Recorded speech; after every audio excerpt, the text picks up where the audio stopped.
은혜로우신 우리 아버지, 당신의 자녀들이 하나님 앞에 예배하기 위해 나왔습니다. 각자 처해 있는 환경은 다르고 장소는 다를지라도 우리의 예배를 받으시고 따뜻한 품으로 안아 주시옵소서. 지난 한 주일도 무더위에 광야와 같은 세상에 우리를 인도해 주셨습니다. 아버지, 지치고 곤하여 나왔사오니 위로가 필요한 자녀들에게 위로하심을, 치유가 필요한 자녀들에게 치유의 역사를 허락하시며, 낙심한 자녀들에게도 믿음을 더하여 주시옵소서. 우리를 사랑하여 연약한 우리를 기다려주시고 영접해 주시는 우리 예수님을 다시 한번 믿음의 눈으로 보게 해 주시옵소서. 성삼위 하나님, 이 예배에 임하시옵기를 예수님의 이름으로 기원하옵나이다. 아멘. 교동문 793장 성령의 선물.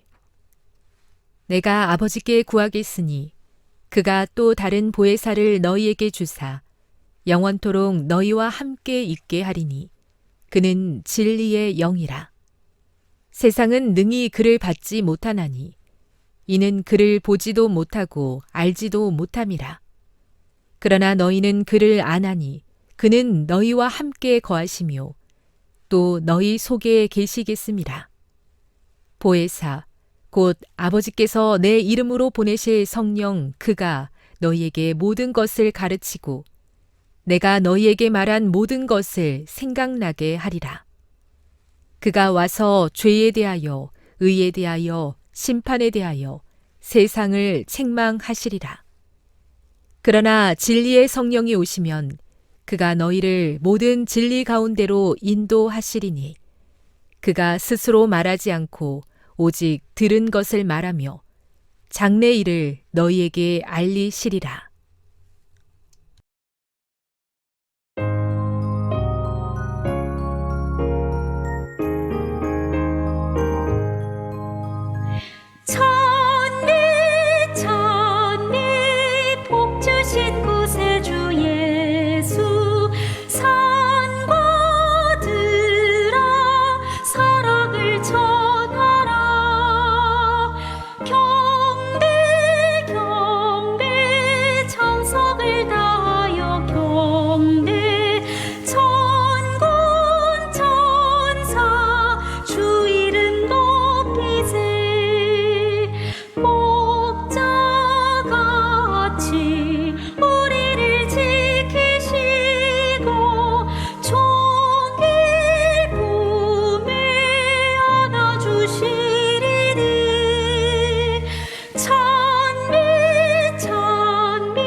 주 말씀일 때까지 이곳에 주 향기 날 때까지 주의 빛 세상 밝게 비추어 주 사랑 넘쳐 흐를 때까지 오주님 나 약한 이 죄인이 주님 말씀 듣고 나갑니다. 오 주님 강 넘게 하시어 주의 이름 영광 받으소서.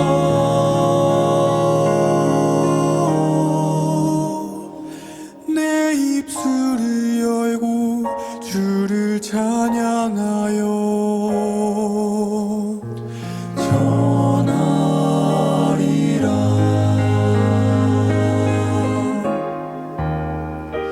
내 맘에 주님 소망 되기를 내 안에 전국 임하기를 주님만 나의 도움 되시며 내 기쁨 내 피난처 되기를 주 나의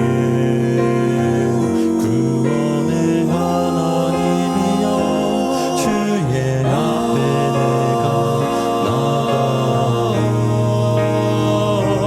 오 주님 내 혼 살게 하소서.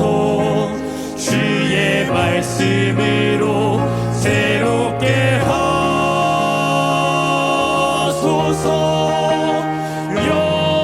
여호와여 주는 나의 찬송 되시오니 주 나를 고쳐주소서. 내가 낫겠나이다 구원하소서. 내가 구원을 얻으리니 여호와를 찬양하리. 찬송의 목소리를 높이오니 주 찬양 받아주소서. 합당하신 나의 왕 찬양하리라. 나의 소망 되신 하나님 이제부터 영원까지.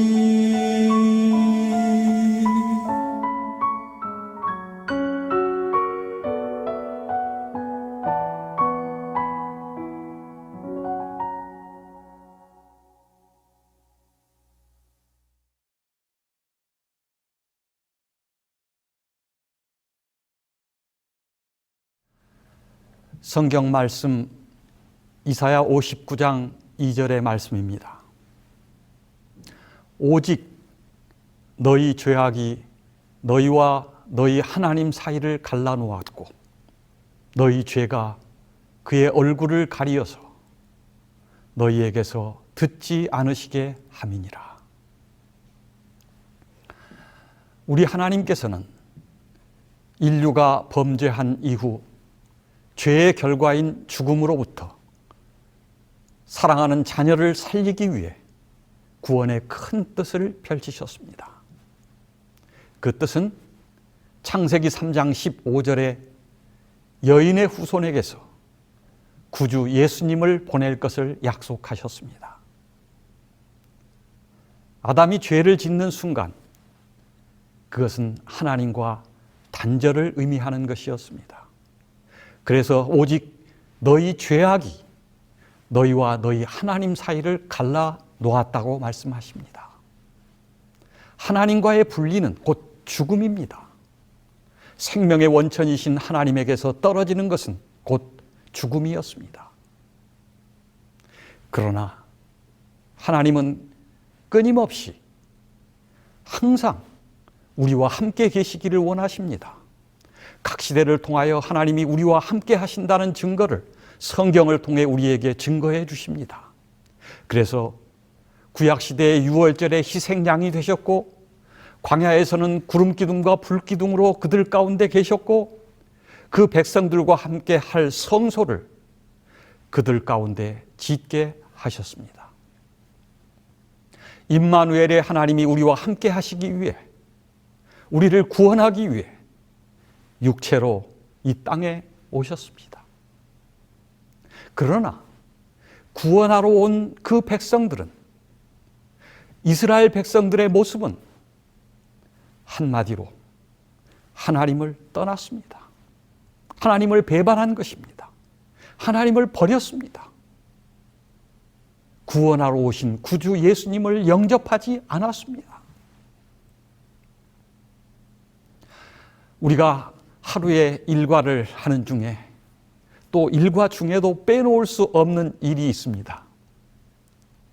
휴대폰을 충전하기 위해 휴대폰을 충전기에 연결하는 일입니다. 저는 몇 달 전 한 동료가 운동을 하기 위해 자전거를 함께 타자는 요청을 받고 함께 자전거를 타게 되었습니다. 얼마를 지나 제 호주머니에 넣어두었던 휴대폰이 없어진 것을 알게 되었습니다. 잃어버린 것입니다. 여러분, 잃어버린 휴대폰을 사실을 알게 되었을 때 어떻게 해야 되겠습니까? 찾아야지요. 내가 지나온 길을 따라서 함께했던 동료와 함께 몇 번을 확인해도 찾을 수가 없었습니다. 급기야 우리 온 가족을 동원했습니다. 그럼에도 불구하고 찾질 못했습니다. 한 방법을 알게 되었습니다. 통신사에 연락하여 그 위치를 추적하여 그 위치에서 찾으면 된다는 것입니다. 그래서 그 위치 추적 장치에 의한 휴대폰이 있는 위치를 찾게 되었습니다. 그런데도 그 위치를 알게 되었음에도 불구하고 찾질 못했습니다. 어느 순간 잃어버린 휴대전화의 전원이 방전되어 끊어지는 순간 휴대폰을 찾기 위한 희망도 사라지는 것 같았습니다. 결국 저는 그 휴대폰을 잃어버리게 되었습니다. 휴대폰은 전기가 떨어지면 아무 데도 쓸 수가 없습니다. 전원과 연결되어 있어야 합니다. 충전하고 연결되어 있어야 합니다. 여러분, 오늘 우리의 삶에 가장 두려운 것이 있다면 그것은 하나님과 우리가 분리되는 것입니다. 하나님을 잊어버리는 것입니다. 하나님과 연결되어 있지 않는 것입니다. 얼마 전 이제 은퇴를 한 동료의 집에 초청을 받아 그 가정을 방문하게 되었습니다. 그런데 그 집에 들어가서는 깜짝 놀랐습니다. 아니, 그 집에 그 많이 있었던 살림살이들, 특히 그 많던 서재의 책들이 단촐하고 아주 깔끔하게 정돈된 것을 보았습니다. 아니, 어떻게 하면 이렇게 깔끔하게 정리가 될 수 있느냐? 간단했습니다. 그분의 대답은 다 버렸다는 것입니다. 생각해 보니 우리 집에도 버려야 할 물건들이 너무 많았습니다. 마지막 때 나의 인생이 마지막을 향해 가고 있다면 나도 잘 버려야 하겠다고 하는 생각을 하게 되었습니다. 그런데 여러분, 필요 없는 그런 물건만 버립니까? 버림받은 사람도 많습니다. 갑자기 직장에서 쫓겨나는 사람, 자녀를 버린 부모, 부모를 버린 자녀도 있습니다. 여러분, 우리도 버림받아 보셨습니까? 배신당해 보셨나요? 가장 비극적인 것은 버림받았다는 것입니다. 가장 두려운 것은 버림을 받았다는 것입니다. 여러분, 하나님에게서 버림을 받았다고 그런 느낌을 받아보신 적이 있습니까? 모든 일이 힘들고 뭐 하나 풀리는 일이 없고 앞도 막히고 비도 막히고 사방이 꼭 막힌 것 같을 때, 힘들고 고통스러울 때, 나아가 내가 아닌 자녀들이 아프거나 사고를 당하거나 잘못된 일이 있을 때 우리는 생각합니다. 하나님이 나를 도와주시지 않는다. 하나님은 나와 함께 하지 않는 것 같다. 이 모든 것이 나의 죄 때문인가? 하나님이 나를 버리셨는가? 이런 생각을 하던 한 사람이 있었습니다. 종교개혁을 일으킨 마틴 루터는 1512년 비텐베르크 대학의 한쪽에 있는 탑 속의 한 서재에서 시편 22편을 읽고 있었습니다. 우리는 시편 22편을 갈바리의 시라고 합니다. 시편 22편, 내 하나님이여, 내 하나님이여, 어찌 나를 버리셨나이까? 어찌 나를 멀리하여 돕지 아니하시오며 내 신음소리를 듣지 아니하시나이까? 내 하나님이여, 내가 낮에도 부르짖고 밤에도 잠잠하지 아니하오나 응답하지 아니하시나이까? 개들이 나를 에워쌌으며 악한 무리가 나를 둘러 내 수족을 찔렀나이다. 내가 내 모든 뼈를 셀 수 있나이다.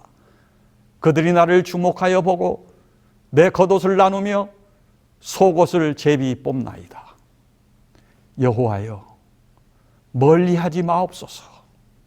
나의 힘이시니 속히 나를 도우소서. 루터는 자신의 죄됨과 자신의 부족함을 생각할 때 그는 내 하나님이여, 어찌 루터를 버리셨나이까? 라고 고백합니다. 그리고 하나님으로부터 버림을 받았다고 생각하자 그는 절망에 빠질 수밖에 없었습니다. 그러다가 생각난 것이 예수님께서 십자가에 달리시어 부르짖었던 말씀이 생각났습니다. 마태복음 27장 46절, 제9시쯤에 예수께서 크게 소리질러 이르시되 엘리 엘리 라마 사박다니 하시니 이는 곧 나의 하나님 나의 하나님 어찌하여 나를 버리셨나이까 하는 뜻이라. 죄가 많은 죄의 문제를 해결하지 못하는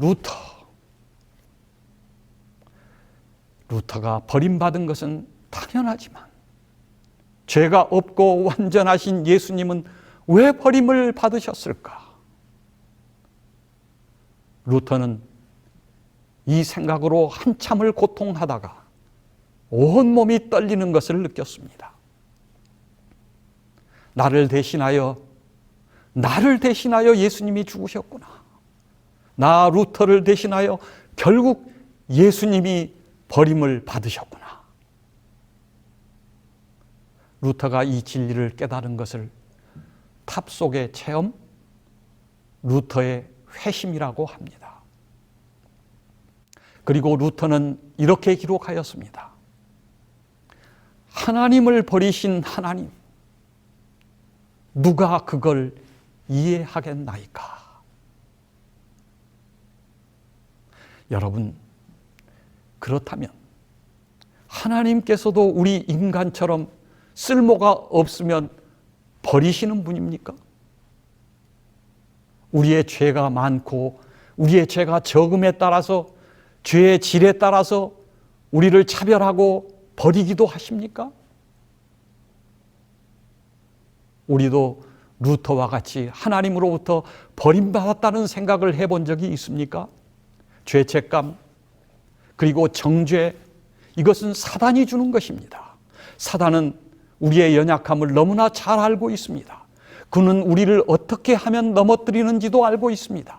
그 방법은 어떻게 하든지 하나님과 우리를 떨어지도록 하는 것입니다. 그래서 사단은 우리를 넘어뜨리고 어떻게 하든 하나님으로부터 우리를 분리시키려고 하는 것입니다. 우리의 연약함을 지적하고 우리의 부족함과 죄를 들추어내서 고소합니다. 그렇기 때문에 우리 자신을 그리스도 안에 두지 않으면 하루도 우리는 견딜 수 없는 것입니다. 그래서 루터가 그러했던 것처럼 나의 하나님을 외칩니다. 여러분, 하나님께서도 버리신 사건이 있습니다. 놀라운 일입니다. 하나님이 버리시다니요. 하나님께서도 버리기도 하십니까? 그것은 십자가의 사건입니다. 여러분, 우리는 십자가 하면 무엇이 떠오릅니까? 십자가는 용서입니다. 희생입니다. 십자가는 구원입니다. 십자가는 승리입니다. 그런데 십자가는 버림의 상징이기도 합니다. 무죄하신 분, 예수님이 정죄를 받고 죄가 없으신 분이 박해를 받았고 은혜를 베푸신 분이 버림을 받았습니다. 예수님은 십자가에서 버림을 받으신 것입니다. 구원하러 오신 그 백성들로부터 버림을 받은 것입니다. 그보다 더 깊은 절망, 그보다 더 깊은 고통, 그보다 더 큰 아픔은 없을 것입니다. 그보다 더 깊게 버려진 경우는 없을 것입니다. 그래서 버려진 그곳 십자가에 흑암이 쌓였습니다. 십자가 사건 시 그곳에는 3시간 동안 흑암이 계속되었습니다. 예수님께서는 그 흑암 속에서 엘리 엘리 라바 사박다니를 외치셨습니다. 여러분, 그렇다면 이 흑암은, 그 십자가를 덮은 흑암은 어떤 의미가 있습니까? 그것은 하나님의 영광을 이 흑암이 가리웠습니다. 그 흑암 속에 하나님의 영광이 감추어졌고 반대로 그 어둠 속에 하나님은 기다리고 계시는 겁니다. 하늘에서도 차마 십자가의 처형을 볼 수가 없어서 십자가를 가리운 것입니다. 우리도 뭔가 안타까운 어려운 일들을 보게 되면 차마 볼 수 없어서 눈을 감는다고 하지 않습니까? 그리고 하나님과의 분리의 의미가 담겨 있습니다. 이 의미를 시대소망에는 이렇게 기록하고 있습니다. 일식이나 다른 자연현상이 없었는데도 달도 없고 별도 없는 한밤중에 짙은 어두움과 같았다. 그 짙은 어두움으로 인하여 하나님의 임재가 가리워졌다. 그리스도께서는 그 무서운 시간에 아버지의 임재하심에서 오는 위로를 받지 못했다. 백성들 가운데 그분과 함께한 사람은 하나도 없었다. 하나님께서는 죄를 심히 미워하시기 때문에 그분은 자기가 하나님과 영원히 분리되지 않을까 두려워하였다. 자기가 하나님과 영원히 분리되지는 않을까 두려워하였다. 그분께서는 범죄한 인류를 위하여 자비가 더 이상 탄원하지 않게 될 때에 죄인이 느끼게 될 고민을 느끼셨다. 그렇습니다. 십자가는 어두움에 쌓여 있습니다. 그런데 오늘 우리가 경험하는 우리의 십자가에도 역시 어두움이 쌓여 있습니다. 어두움 속에서는 앞이 보이지 않습니다. 그런 의미에서 오늘 우리의 십자가들, 어두운 고민의 짐들, 다른 사람들이 그것을 보지 못합니다. 그러나 그 속에 하나님의 영광이 감추어져 있습니다. 이사야 53장 5절 6절 말씀, 그가 찔림은 우리의 허물 때문이요 그가 상함은 우리의 죄악 때문이라. 그가 징계를 받음으로 우리는 평화를 누리고 그가 채찍에 맞음으로 우리는 나음을 받았도다. 우리는 다 양 같아서 그릇 행하여 각기 제 길로 갔거늘 여호와께서는 우리 모두의 죄악을 그에게 담당시키셨도다. 그런 십자가의 고통 가운데서도 예수님께서 우리에게 보여주신 모본이 있습니다. 그런 고통 가운데에서도 하나님을 부르는 것입니다. 십자가의 고통 가운데서도 하나님과 함께 하시고 하나님을 믿고 의지하는 것입니다. 그런 분이 십자가에서 하나님과의 분리를 경험하고 계시는 것입니다. 하나님께서는 죄로 쓸모없는 나 같은 자를 살리려고 가장 고귀한 분을 버리신 것입니다. 요한복음 3장 16절 하나님이 세상을 이처럼 사랑하사 독생자를 주셨으니 하나님이 우리를 사랑하셔서 독생자를 주셨습니다. 독생자라는 말은 우리가 잘 아는 것처럼 모노게네스라는 말인데 독자, 외아들이라는 생물학적인 개념이 아닙니다. 그 의미는 하나님과 같은 한 종류, 유일한 사랑스러운 자, 보배로운 자. 우리 예수님은 그런 분이셨습니다. 하나님과 같은 유일한 사랑스러운 자, 보배로운 분이셨습니다. 그렇기 때문에 하나님의 주저하지 않을 수 없습니다. 여기에 우리 하나님과 하나님의 눈물과 우리 하나님의 고통이 있지 않으셨겠습니까? 여기에 우리 하나님의 사랑이 있는 것입니다. 이것이 십자가의 희생입니다. 여러분, 우리는 흔히 교회에서 헌신한다, 다른 사람을 위해 희생한다고 합니다. 여러분, 우리가 하는 교회의 헌신, 우리가 하는 희생이 희생입니까? 우리에게 진정한 희생이 있을 수 있습니까? 나에게 희생이 있습니까? 하나님께서 나를 따르려면 너의 십자가를 지라고 하셨습니다. 그러면 여러분, 우리의 구원을 위해 나도 무엇인가 희생해야 합니까? 하나님께 우리의 것을 드려야 합니까? 생각해 보면 여러분, 우리가 하나님께 드릴 수 있는 것은 아무것도 없습니다. 우리가 하나님께 무엇을 드릴 수 있습니까? 하나님이 우리에게 진정으로 원하는 것은, 우리에게 하나님께서 나에게 달라고 하시는 것은 우리의 죄입니다.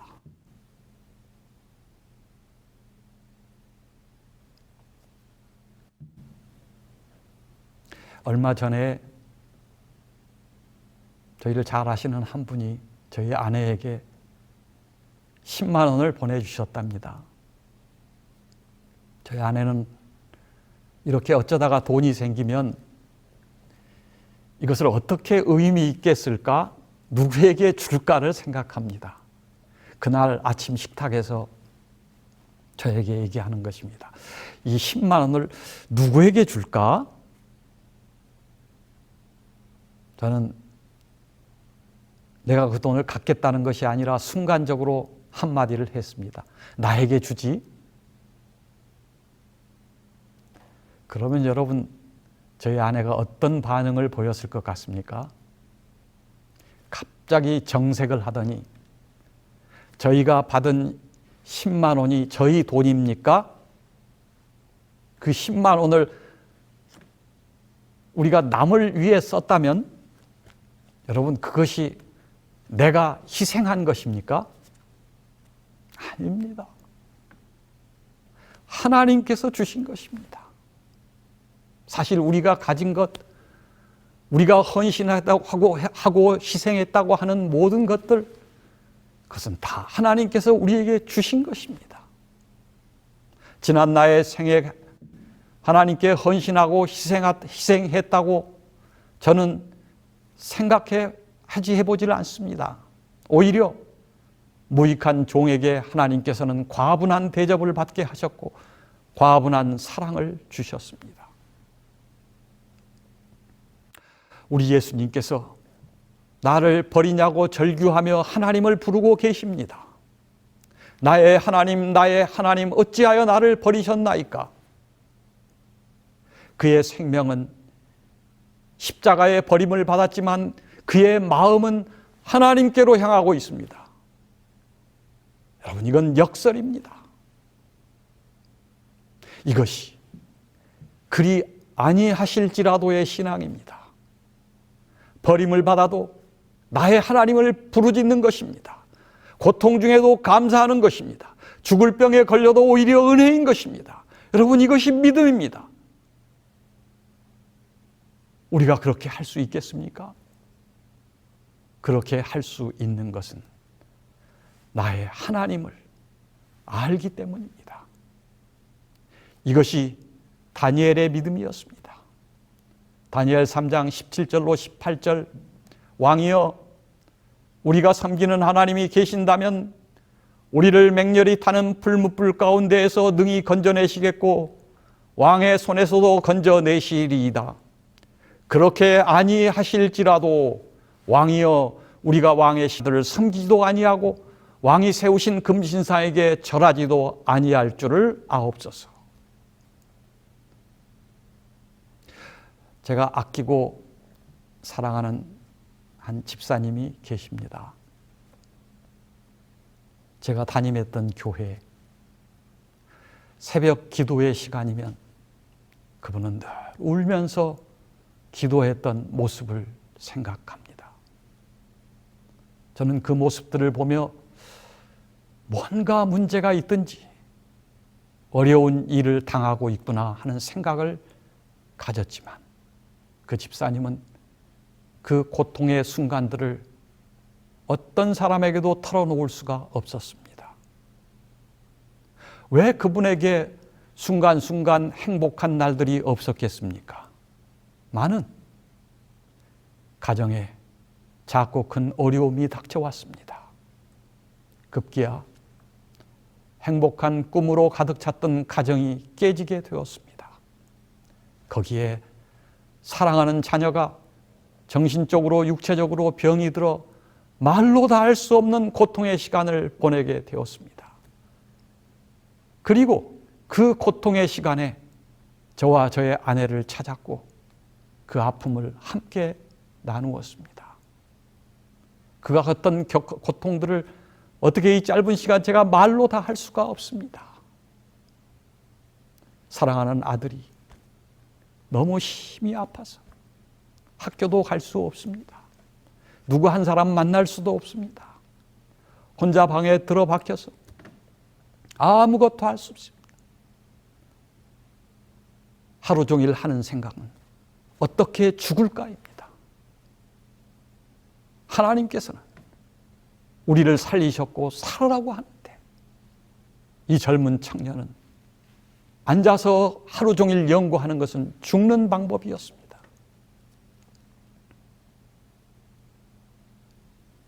그리고 그 누구와도 접촉할 수도 없고 대중교통도 타고 다닐 수 없었습니다. 어쩌다 버스라도 한번 타게 되면 주위의 사람들이 마치 사탄의 음성을 그에게 들려주는 것 같았습니다. 야, 너 아직도 죽지 않고 뭐해? 아직도 살아있어? 사탄의 음성인 것입니다. 이런 고통들을 겪으며 그 집사님 본인에게도 질병이 찾아왔습니다. 무릎이 아파서 수술을 받지 않으면은, 특별한 치료를 받지 않으면은 이제 걸을 수도 없다는 그런 진단이었습니다. 거기에 뇌종양 진단까지 받게 되었습니다. 시한부 인생을 선고받은 것입니다. 그런데 그런 가운데서도 우리는 하나님의 더 큰 섭리를 바라보며 순간순간 하나님을 불렀습니다. 하나님, 나의 하나님, 그렇게 부르짖었습니다. 하나님께서 그에게 그런 어려운 순간마다 믿음을 주시고 하나님의 평안을 주셨습니다. 그래서 지금은 그 어려움을 다 물리치고 나의 하나님을 간증하고 다닙니다. 그는 이렇게 간증합니다. 그동안 내가 겪었던 모든 고통은 하나님께서 주신 종합 선물 세트였다. 여러분, 그 견딜 수 없는 고통의 순간순간이 어떻게 종합 선물 세트가 될 수 있습니까? 하나님은 그를 구원하였고 그의 자녀를 치료해 주셨습니다. 어제도 저에게 사진과 함께 메시지가 왔습니다. 그 사랑하는 아들이 대학에 들어가서 학기를 마쳤고 그리고 친구들과 어울리고 봉사활동도 하고 하물며 여자친구까지 생겨서 행복한 그 모습들을 전하며 그의 신앙의 간증을 하는, 감사의 간증을 드리는 모습을 전해왔습니다. 그런데 어느 날 그가 병원에 가서 진단을 받는 중에 그가 시한부 인생으로 진단받았던 뇌 종양이 말끔히 사라진 것을 알게 되었습니다. 그를 통해서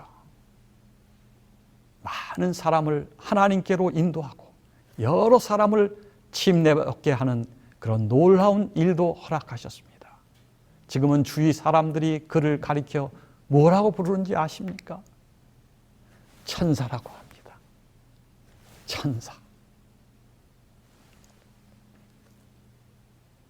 많은 경우 하나님은 침묵하시는 것 같습니다. 예수님께서 십자가상에서 버림받아 고통 중에 엘리 엘리 라마 사박다니를 절규할 때 하나님은 정말로 침묵하셨습니까? 하나님의 침묵은 버린다거나 버리셨다는 것이 아닙니다.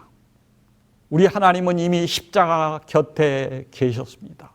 그 암흑의 시간 내내 그 어두움의 장소에 내려와 예수님과 함께 하셨고 바로 그 흑암이 쌓인 곳은 하나님이 함께 하시는 곳이었습니다.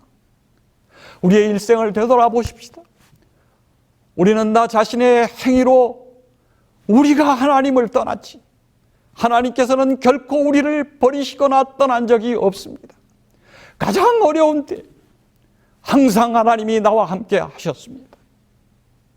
이스라엘 백성들이 광야를 지날 때에도 불기둥과 구름기둥으로 함께 하셨습니다. 갈라디아 2장 20절 말씀, 내가 그리스도와 함께 십자가에 못 박혔나니 그런즉 이제는 내가 사는 것이 아니요 오직 내 안에 그리스도께서 사시는 것이라. 이제 내가 육체 가운데 사는 것은 나를 사랑하사 나를 위하여 자기 십자가를 버리신 하나님의 아들을 믿는 믿음 안에 사는 것이라. 저희 아내는 매일 간증합니다.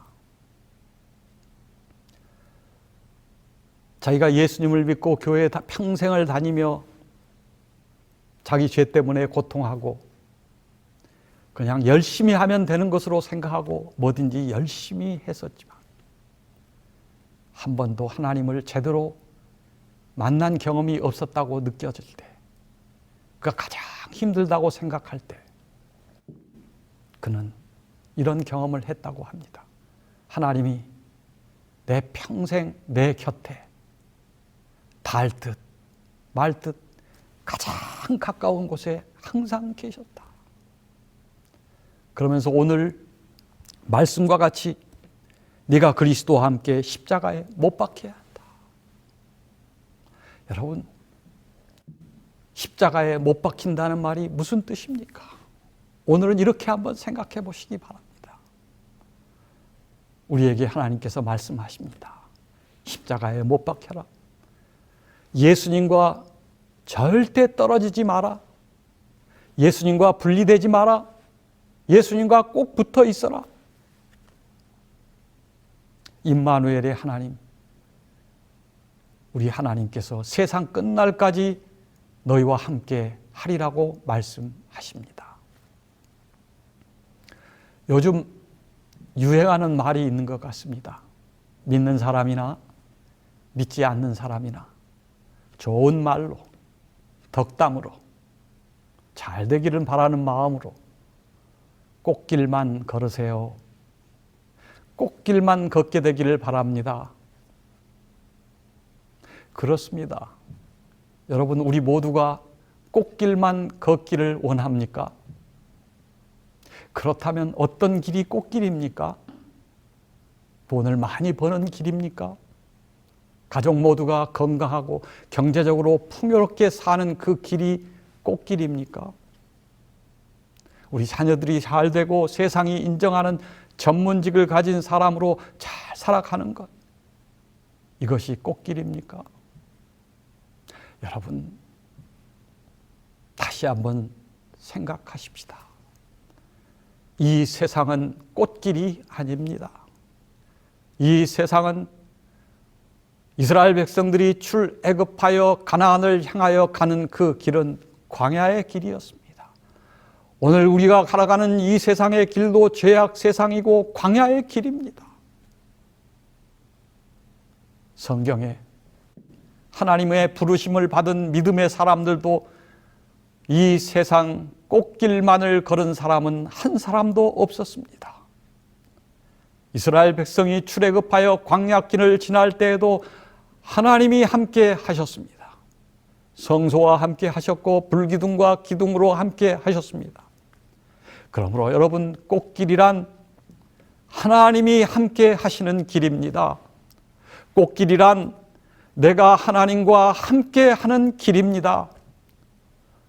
우리도 오늘 이 세상을 살아가며 예수 그리스도를 상징하는 방주 안에 믿음으로 머무른 자만이 누릴 수 있는 평안의 길,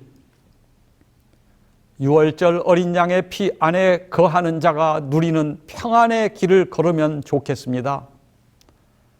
예수님을 부르며 함께 걷는 길, 찬양할 수 있고 감사할 수 있는 유일한 꽃길을 걷게 되시기를 우리 예수님의 이름으로 축원합니다. 신명기 1장 31절, 광야에서도 너희가 당하였거니와 사람이 자기의 아들을 안는 것 같이 너희의 하나님 여호와께서 너희가 걸어온 길에서 너희를 안으사 이곳까지 이르게 하셨느니라. 우리 하나님께서 이스라엘 백성들이 광야의 길을 갈 때 아버지가 아들을 품에 안은 것처럼 이스라엘 백성들을 품에 안고 가셨다고 하셨습니다. 여러분, 어떤 길을 가느냐, 꽃길을 가느냐, 광야의 길을 가느냐보다 더 중요한 것이 있습니다. 그 길은 누구와 함께 가느냐 하는 것입니다. 성령을 따라 말씀이 있는 곳에는 예수 그리스도와 동행이 약속되어 있습니다. 예수님과 동행할 때 광야에서도 항상 기뻐할 수 있고 고난 중에도 찬양할 수 있는 길이 됩니다. 사랑하는 성도 여러분, 하나님의 품에 안겨 하나님의 인도하시는 믿음의 꽃길을 걷게 되시기 바랍니다. 그 길만이 사는 길이고 오늘 우리가 사는 길이고 우리 모두가 사는 복된 길입니다. 오늘 그리스도 안에서 예수님과 동행하는 꽃길을 걷는 모든 성도들이 되시기를 바라며 말씀을 드립니다. 기도하겠습니다. 은혜로우신 우리 아버지, 하나님과 분리되어 내 의지대로, 내 뜻대로, 내 계획대로 살아가는 불쌍한 우리를 끝까지 기다려 주셔서 감사합니다. 오늘도 우리가 고통 중에 있을 때, 아픔 가운데 있을 때 나의 하나님을 부릅니다. 예수 그리스도를 우리의 구주로 영접합니다. 이 세상 광야이지만 예수님과 함께 걷는 꽃길이 되게 해 주시옵소서. 예수님의 귀하신 이름으로 기도드립니다. 아멘.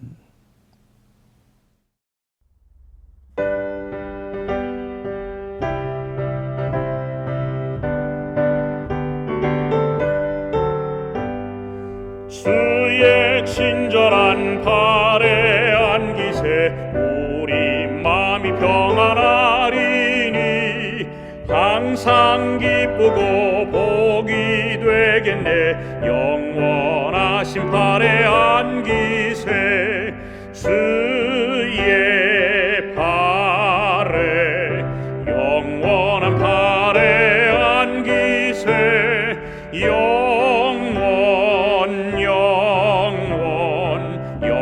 영원하신 발에 안기세. 날이 갈수록 주의 사랑이 두루 광명하게 비치고 전국 가는 길 편히 가리니 영원하신 발에 안기세 주의 발에 영원한 발에 안기세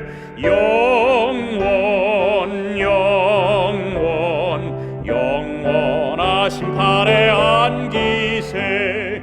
주의 보좌로 나갈 때에 기뻐 찬미 소리 외치고 겁과 두려움 없어지리니 영원하신 발에 안기세 주의 발에 영원한 발에 안기세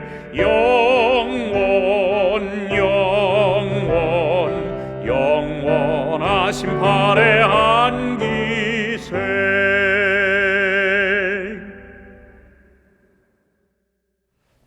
이제는 우리를 품에 안으시고 광야의 길을 인도하시는 아버지 하나님의 크신 사랑과 고통의 길도 함께 하사 꽃길 되게 하시는 예수님의 은혜와 오늘도 나와 가장 가까이에 계셔서 승리하게 하시는 성령의 역사가 함께 하시기를 예수님의 이름으로 축원하옵나이다. 아멘.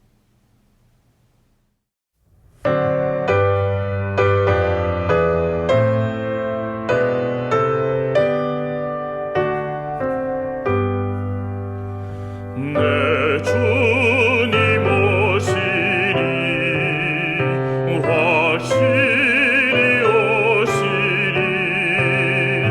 내가 공중에서 주를 만나겠네. 내